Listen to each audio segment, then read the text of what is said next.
ठीक है, तो फिर चलिए शुरू कर रहे हैं। हम कर रहे हैं पेपर 1 का डिस्कशन।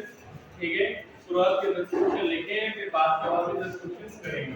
लेक्चर 1 लेक्चर 2 कल करेंगे, उसमें और आगे कंटिन्यू करेंगे। ठीक है, पहले इन 10 क्वेश्चंस को देख लेते हैं। पहला क्वेश्चन, √13 इज ब्लैंक। √13 इज, ये आपको ये समझ में आया कि किस चैप्टर से मिलेगा आपको? कौन सा चैप्टर भाई? फर्स्ट चैप्टर का रैशनल और इरेशनल नंबर्स पे। ठीक है, इस पर रैशनल नंबर या इरेशनल नंबर पे। ठीक है, 9th बी का एक और स्टूडेंट था ओम प्रकाश के। ठीक, यहां पे बैठ जाइएगा फिर सहभाग पे। ठीक, आगे बढ़ते हैं। तो √13 इज, क्या है √13? रैशनल है कि इरेशनल है? इरेशनल नंबर है। रैशनल या इरेशनल नंबर का मतलब क्या होता है? रैशनल नंबर की definition, a number which can be written in the form of p upon q, where p and q are integers and q is not equal to 0। एक ऐसा number जिसको हम p upon q के form में लिख सकते हैं, जहां p और q क्या है? क्या है p और q? इंटीजर्स, और q 0 के इक्वल नहीं है। ऐसे नंबर को हम कहेंगे रैशनल। पर √13 क्या इंटीजर है? क्या 13 को अंदर सॉल्व कर सकते हो? यदि मैं कहूं कि अपन पहले सॉल्व कर रहे हैं, यदि √4 होता, आंसर नंबर 1 कर रहा हूं, √4 होता तो इसको सॉल्व करके आप क्या लिख देते? 2। √4 को क्या लिख देते हम? 2। लेकिन √4 तो नहीं है, यहां पे क्या है? √13। क्या √13 को सॉल्व किया जा सकता है? नहीं किया जा सकता। इसका मतलब √13 क्या है? रैशनल है कि इरेशनल है? ये हो जाएगा इसका answer, √13 is a irrational number. Clear हो गया ये? यदि √4 होता तो उसका क्या होता? रैशनल होता कि इरेशनल होता? √4 रैशनल नंबर होता कि इरेशनल नंबर होता? रैशनल होता। और √13 मतलब इरेशनल है। आगे बढ़ते हैं। 105 का स्क्वायर, दो तरीके, दोनों से हम करके देखते हैं। पहला तरीका, इसको मैं लिखता हूं मेथड 1। यदि ये क्वेश्चन, यदि ये आपके एमसीक्यूज में आता है, मल्टीपल चॉइस में, शॉर्ट आंसर 1 वर्ड में डायरेक्ट आंसर लिखना होगा, तो यहाँ पे आइडेंटिटी यूज मत कीजिएगा, आप डायरेक्ट सॉल्व कर सकते हैं। 105 को हम मल्टीप्लाई कर देंगे इससे 105 से, क्योंकि 105 का स्क्वायर निकालना है। ठीक है, 5 5 दैट 25 कैरी 2, 5 0 0 प्लस 2 2, 5 1 जा 5। आगे बढ़ते हैं हम, किससे करेंगे? 0 से, तो 0 0 0। अब किससे करेंगे? 1 से, तो क्या हो जाएगा? 1 5 द 5 0 और देन 1। ऐड कर दीजिए सबको, क्या हो जाएगा हमारे पास? ये आएगा 5, ये 2 प्लस 0 कितना? 2, 5 प्लस 5 10 कैरी 1 1 1। तो अपना आंसर हो जाता है 1 1 0 2 5। पर क्या हो, यदि यही क्वेश्चन थोड़े बड़े में आ जाए, तो सेकंड मेथड बताता हूं जिसको सॉल्व नहीं करने पे नंबर मिलने वाले हैं। एमसीक्यू में आ रहा है तो किसी को पता नहीं चल रहा बेटा कि कैसे करना है, तो आप डायरेक्ट कर दीजिएगा। ठीक है, पर यदि एमसीक्यू में नहीं आ रहा तब की कहानी में, यदि ये क्वेश्चन एमसीक्यू में नहीं आ रहा है, सॉल्व करने में आ रहा है, आइडेंटिटी लगानी होगी, इसमें आइडेंटिटी लगेगी। 105 का स्क्वायर है ना, इस आइडेंटिटी को यहां पर सॉल्व कर देता हूं। ये लिखा है 105 का स्क्वायर। अच्छा, 105 को क्या आप लिख सकते हैं? 100 प्लस 5 का स्क्वायर लिख सकते हैं क्या? 100 प्लस 5 का स्क्वायर। ठीक, आगे बढ़ते हैं। तो यहाँ पे एक आइडेंटिटी यूज करोगे जो होता है a प्लस b का होल स्क्वायर। बता सकते हैं क्या है? a प्लस b के होल स्क्वायर का फॉर्मूला मालूम है किसी को? Plus 2ab, a square plus b square plus 2ab। Formula होता है हमारे पास a square plus b square plus 2ab। ये क्लियर हो गया फॉर्मूला? ठीक, इस फॉर्मूले में वैल्यू पुट करेंगे। यहां पर यदि आप मैच करें a प्लस b का होल स्क्वायर 100 प्लस 5 का होल स्क्वायर, a की जगह पर वहां पर क्या है? 100, और b की जगह पर क्या है? 5। तो यहां लिखते हैं अपन here a is equal to 100 और b is equal to क्या हमारे पास? 5। तो 105 का स्क्वायर मतलब फॉर्मूला यूज करते हैं अपन, a स्क्वायर मतलब किसका? 100 का स्क्वायर प्लस b स्क्वायर मतलब किसका? 5 का स्क्वायर प्लस 2 into a की वैल्यू क्या है? 100 और b की वैल्यू क्या है हमारे पास? 5। ठीक है, 100 का स्क्वायर 100 into 100 आप वहां बैठे 100 का स्क्वायर नहीं, आप किसी और की कॉपी ले लीजिए तब आप बैठिए और बात अलग बैठिए, बोला गया आप बीच में डिस्टर्ब कर रहे हैं, आपको वहां बैठना है, ठीक है। 100 का स्क्वायर क्या हो जाएगा, 100 into 100 मतलब 200 नहीं, 100 का स्क्वायर मतलब 100 का 100 से मल्टीप्लाई, 100 में कितने जीरो होते हैं, कितने जीरो होते हैं, 2, तो इसको क्या कर देंगे अपन 4, जो कर देंगे 100 का स्क्वायर है ना, जितने जीरो उसको डबल कर देते हैं, 100 का स्क्वायर मतलब 100 और एक और 100 मतलब 4 जीरो हो जाएंगे। 5 का स्क्वायर क्या होता है, 5 5 जा 25, ठीक है, और 2 5 जा 10, 10 का 100 में मल्टीप्लाई मतलब 1000, ये होगा ना।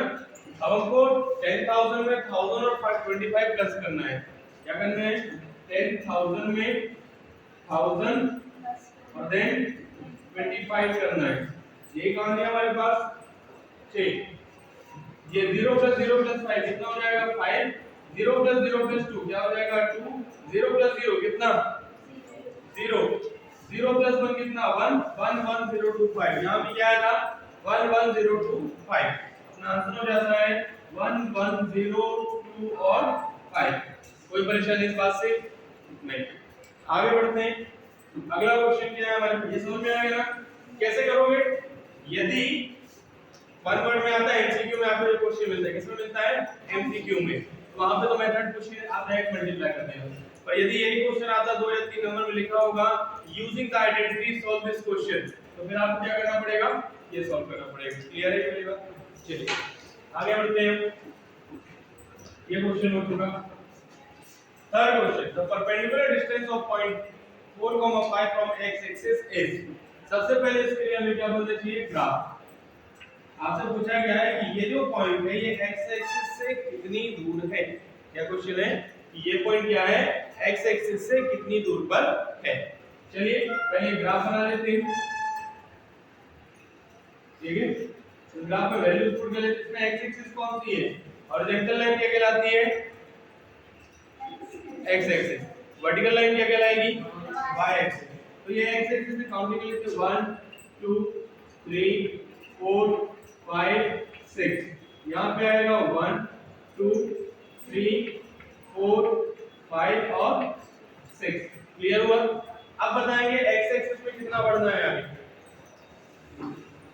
4,5 है, ये पहली वैल्यू किसकी होगी x की, दूसरी वैल्यू किसकी होगी y की, x में कितना जाना है 4, 1 2 3 4, और y में कितना जाना है 5, यहाँ ऊपर जाएंगे, ये हमारा पॉइंट हो गया 4,5। क्वेश्चन क्या था, क्वेश्चन था the perpendicular distance of point 4,5 from x axis, x axis से इसका डिस्टेंस कितना है, कितना है 5, देखेंगे, देखिए x एक्सिस से 1 2 3 4 और 5, तो अपना आंसर क्या हो गया 5, और क्योंकि सेंटीमीटर मीटर दिया नहीं है तो अपना आंसर हो जाएगा 5 यूनिट, क्या हो जाएगा 5 यूनिट, क्लियर है ये वाली बात, ठीक है। आगे बढ़ते हैं, थर्ड के बाद fourth question, mean of first 5 natural number, पहले 5 नेचुरल नंबर का मीन निकालना है, क्या निकालना है, मीन निकालना है, पहले 5 नेचुरल नंबर। नेचुरल नंबर क्या होते हैं बेटा जी, नेचुरल नंबर क्या होते हैं, काउंटिंग नंबर, जहां से काउंटिंग स्टार्ट, काउंटिंग कहां से स्टार्ट होती है 1 से, तो पहला नेचुरल नंबर क्या है 1, सेकंड नंबर का नेचुरल नंबर, थर्ड नंबर पे नेचुरल नंबर, फोर्थ नंबर पे नेचुरल नंबर, 5 नंबर पे नेचुरल नंबर 5, तो शुरुआत में 5 नेचुरल नंबर मिल गए, इसका हमें क्या निकालना है, मीन, क्या निकालना है, मीन निकालना, मीन मतलब कि एवरेज, फार्मूला मालूम मीन का, देखिए मीन का फार्मूला होता है एवरेज का sum of observations, sum of observations divided by क्या होता है,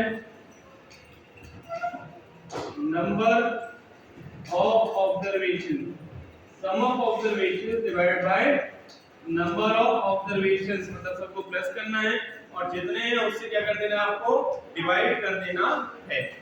सम ऑफ ऑब्जर्वेशन, सम मतलब कि जोड़ना, ऐड करना, ठीक है, शुरुआत के 5 नंबर नेचुरल नंबर होता है तो, और इनको क्या करना हमको ऐड। मीन का फॉर्मूला हो गया हमारे पास, इन्हें हम ऐड करेंगे 1 + 2 + 3 + 4 + 5 डिवाइडेड बाय कितने हैं ये 5 से डिवाइड कर देंगे। चलिए प्लस कीजिए 1 + 2 3 + 3 6 + 4 10 + 5।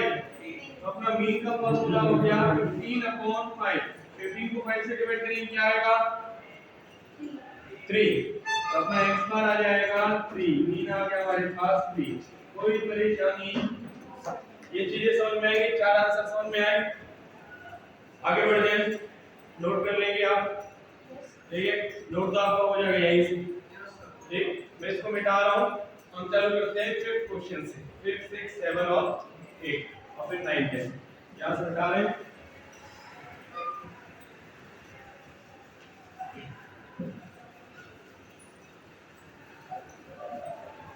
इसको अच्छे से तैयार कर लीजिए, नॉर्मल है, हम क्या कर रहे हैं प्रैक्टिस कर रहे हैं। ठीक है, प्रैक्टिस एक बार कर लेंगे, कुछ पेपर डिस्कशन हो जाए तो एग्जाम और ज्यादा इजी हो जाएगा।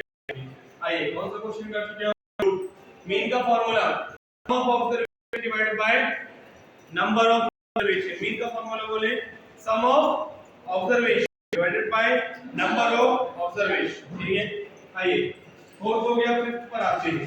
बहुत सिंपल सा क्वेश्चन है। If triangle ABC is congruent to triangle PQR, triangle ABC किसके congruent है, triangle PQR के, triangle ABC congruent है triangle PQR के, PQR।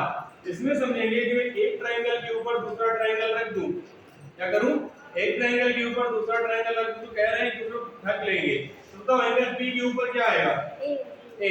तो अपन कह सकते हैं एंगल P किसके इक्वल आ जाएगा, एंगल A के। ये पूछा गया था कि एंगल P किसके इक्वल होगा, तो अपना आंसर क्या आ गया, angle P = angle A। Clear है, ठीक। आइए 6 बनाते हैं।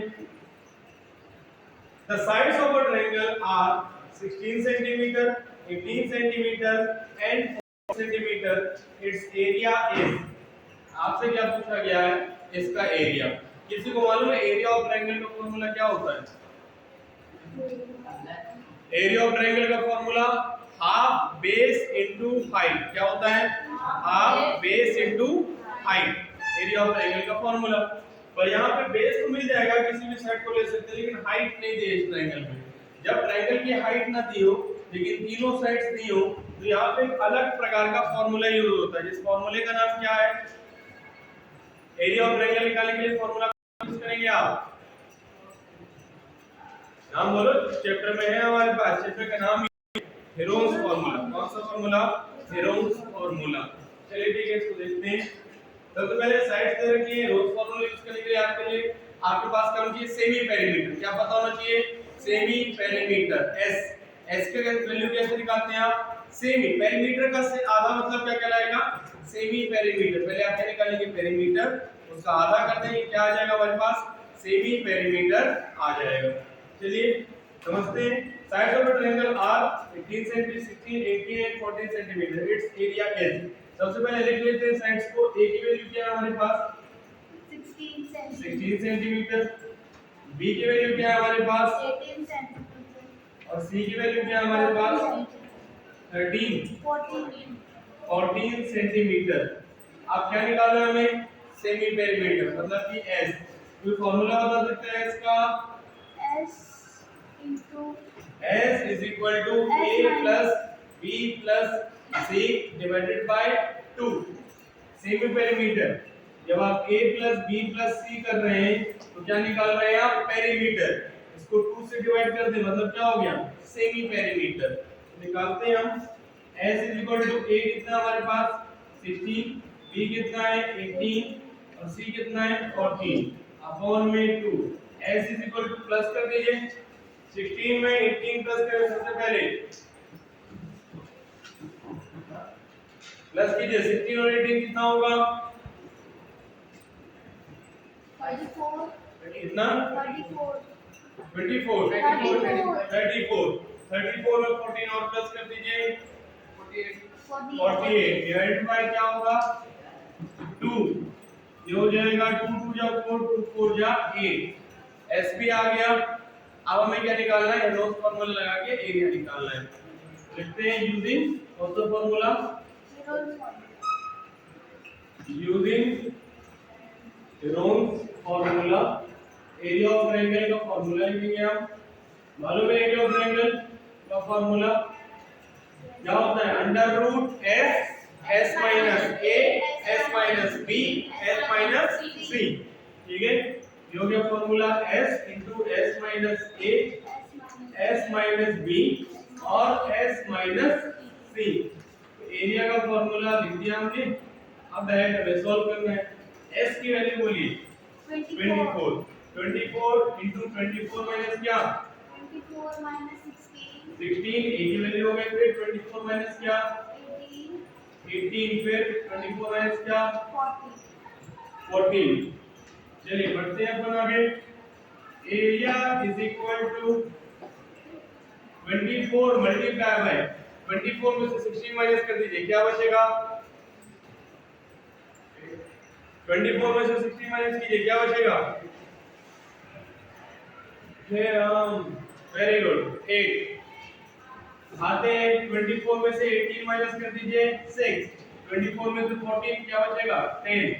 अब सबसे पहले हम इसके प्राइम फैक्टराइजेशन कर देते हैं, इनका पेयर बन जाए तो उसको हटा देते हैं। जैसे 24 प्राइम फैक्टराइजेशन समझते हैं ना, 24 के प्राइम फैक्टर्स 2 1 जा 2 2 जा 4, अगेन 2 से 2 6 जा 12, अगेन 2 से 2 4 जा 8। सही है ये no sir पक्का? 2 3 is 6 2 3 जा 6, so then 3 1 जा 3, 2 2 जा 4, 4 2 जा 8, 8 3 जा 24। ऐसे दूसरे 8 का करना है प्राइम फैक्टराइजेशन। 8 का क्या आएगा 2 4 जा 8, 2 2 जा 4, 2 1 जा 2। अब करना है 6 का, क्या आएगा 2 3 जा 6, 3 1 जा 3। अब किसका करना है 10 का, 10 का फैक्टराइजेशन कर दें 2 5 जा 10, 5 1 जा 5। क्लियर है ये वाली बातें? चलिए बढ़ जाते हैं आगे। ये हो जाएगा अंडर रूट 24 की जगह 2 into 2 into 2 into 3, 2 into 2 into 2 into 3, 8 की जगह 2 into 2 into 2 और फिर 6 की जगह पर 2 into 6 की जगह पे क्या लिखेंगे 2 into 3 और 5, 10 की जगह पे 2 into 5। अब क्या होता है रूट के अंदर जिसका पेयर बन जाता है उसको हम कर देते हैं बाहर। जैसे 2 का पेयर बना, ठीक है, तो एक 2 बाहर कर देते हैं। फिर इस 2 का इस 2 के साथ बनेगा तो एक और 2 बाहर। ये 2 बार 2 का बन गया पेयर, फिर 2 बाहर। यहाँ पर फिर 2 का बन गया तो 2 बाहर। एक 3 यहाँ पर और एक 3 यहाँ पर, एक 3 का पेयर बन गया 3 बाहर। अंदर क्या आ गया रूट 5, क्योंकि उसकी जोड़ीदार नहीं था। 5 का कोई जोड़ीदार था क्या नहीं, तो 5 को छोड़ दिया। 2 2 जा 4 2 जा 4 2 जा 8 2 जा 16 3 जा कितना बेटा 16 3 जा 16 3 जा कितना होता है 18। वाह क्या बात है, 24 सेंटीमीटर स्क्वायर। ठीक है 16 3 जा क्या हो जाएगा 48 रूट 5 सेंटीमीटर स्क्वायर। इसमें कोई परेशानी है नहीं। नेक्स्ट पर आते हैं। नेक्स्ट क्वेश्चन है हमारे पास length of the longest curve. Okay no problem. आगे बढ़ते हैं। Length of the longest curve 7th question देख रहे हैं हम। आपसे पूछा गया है the length of the longest cord that can be fitted in a cubical vessel of length 20 cm। हमारे पास एक क्यूब है, ठीक है, जिसकी लेंथ कितनी है 20 सेंटीमीटर। उसमें एक कॉर्ड को रखना है, क्या रखना है, सॉरी डायगोनल रखना है। डायगोनल मतलब आप मान लीजिए कि एक बांस समझते हैं ना, एक लंबा सा बांस, कितना लंबा बांस इस कमरे के अंदर रखा जा सकता है मैक्सिमम कितना लंबा बांस रखा जा सकता है? 100 से ज्यादा। हाइट मैं उसकी पूछ रहा हूँ, लंबाई पूछ रहा हूँ उस बांस की। 100 मीटर तो हो नहीं सकता, एक हमारा 100 मीटर का नहीं होगा। ठीक है, ध्यान देना। एक ये हो सकता है कि वहां से यहाँ तक, और इससे भी लंबाई नहीं लेना चाहे तो यहाँ से लेकर उस कोने तक ज्यादा लंबा बांस हो जाएगा। या फिर एक काम कर ले कि इस कोने से वो उस कोने तक सबसे लंबा बांस वो होगा। ठीक है, तो ये कहलाएगा डायगोनल। तो इसका फार्मूला होता है, इसका फार्मूला होता है, इसकी साइड कितनी तरह की है? 20 सेंटीमीटर। इसके डायगोनल की यदि हम बात करें तो इसका फार्मूला होता है, डायगोनल का फार्मूला होता है √3a। ये हो जाएगा 20√3 सेंटीमीटर। ठीक है, ये हमारे लिए हो गया आंसर। इसका फार्मूला याद कर लेंगे डायरेक्ट, तो ज्यादा इजी रहेगा आपके लिए। ठीक है, असल में क्या होता है, फार्मूला वाइज कैलकुलेशंस की जाती है इसकी। चलिए पहले उसको देख लेंगे। जैसे मान लीजिए आपको इसका निकालना है, इसका क्या आएगा? √2a, और फिर ऊपर एक और है तो प्लस इसका स्क्वायर करेंगे आप। ठीक है, तो इस प्रकार से पहुंच में कहीं ना कहीं आप √3a तक पहुंच जाएंगे। आइए 7th क्वेश्चन समझ में आ गया, फार्मूला याद कर लेंगे, वैल्यू रखते ही आंसर आ जाएगा। आइए 8th क्वेश्चन पर आते हैं। 0.2 को सिंपलेस्ट फॉर्म में लिखना है। 0.2 का सिंपलेस्ट फॉर्म क्या हो सकता है? पहले पॉइंट हटाना है, तो पॉइंट के बाद कितने नंबर है? एक ही नंबर है, तो 2 के बाद नीचे लिखेंगे आप 1 और एक 0 लगा देंगे। 2 नंबर होते तो नीचे क्या लिखते हैं? 100। पॉइंट के बाद 3 नंबर होते तो क्या लिखते हैं? 1000। जितने नंबर उतने 0, तो उसे कैंसिल कर लीजिए। 2 1 जा 2, 2 5 जा 10। अपना आंसर कितना आ गया? 1/5 बन जाएगा। सिंपलेस्ट फॉर्म में लिखते। आइए 9th क्वेश्चन आते हैं। पूछा गया है tally marks are used to find. Tally marks को किस लिए यूज किया जाता है? टैली मार्क्स को किस लिए यूज किया जाता है? फ्रीक्वेंसी को कैलकुलेट करने के लिए। याद रखेंगे टैली मार्क्स को क्यों यूज किया जाता है? फ्रीक्वेंसीज के लिए। इसके लिए फ्रीक्वेंसी निकालने के लिए हम टैली मार्क्स का यूज करते हैं। क्लियर है? चलिए देखते हैं। आइए 10th वाले पर आते हैं।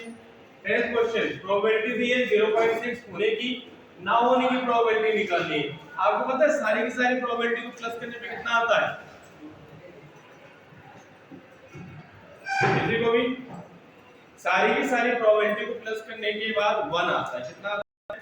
1। तो यदि किसी इंसान के जीतने की प्रोबेबिलिटी 30% हो तो हारने की क्या होगी? 70। कैसे चलेगा? 100 में से माइनस कर देते हैं। ऐसे यहाँ पे जीतने की प्रोबेबिलिटी कितनी है? 0.6। हारने के लिए क्या? इसको से माइनस करेंगे, इससे माइनस करेंगे तो ये क्या आ जाएगा? 0.6। ठीक है, तो वही आपने प्रोबेबिलिटी ऑफ नॉट ई यदि आपसे पूछा गया है, इसका फार्मूला होगा 1 माइनस प्रोबेबिलिटी ऑफ ई। मतलब 1 माइनस कितना? 0.36। 1 में से 0.636 माइनस कीजिए, क्या आएगा? 100 में से 36 माइनस करोगे तो क्या आएगा? 64। 1 में से 0.36 माइनस करोगे तो 0.64। आंसर क्या हो जाएगा? 0.64। चलिए ठीक है, ये 10 क्वेश्चंस हो गए हैं। आप इन 10 क्वेश्चंस को ढंग से सॉल्व कीजिएगा। इनको कॉपी कर लीजिए अभी, जो बच्चे वाले उनको अभी ट्राई कीजिए ना। बहुत ज्यादा पढ़ा देंगे तो उसमें भी दिमाग घूमने लग जाएगा, क्योंकि अभी और भी पढ़ना है बहुत सारा।